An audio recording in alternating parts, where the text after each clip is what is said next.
Welcome to Tenor Tech, where I solve the problems you didn't even know you had. You begin by collecting a thin hair string, comb, clips, and a small elastic. Use a 1/8-inch string for control. Detangle the target section, then divide it into 3 even strands so tension stays balanced as you braid.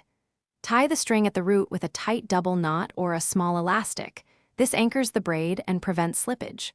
Once done, keep the tail short, and make sure the string sits flat against the scalp, so it won't twist while you move to the next step. You now weave.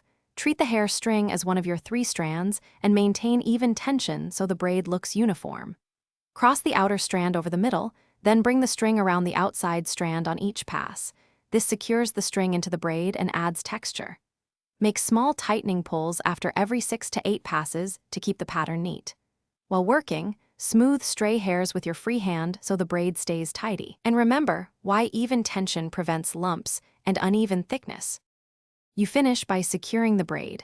Tie a tight knot or add a small elastic at the end, then trim excess string to about 0.5 inch so nothing pokes out. Once tied, press the braid gently and apply a light oil or hairspray to reduce frizz and help it hold shape. If the braid starts slipping, retie the root knot and consider adding a tiny bead or an extra knot for grip. This solution fixes slippage quickly while preserving the braid's tidy appearance and longevity.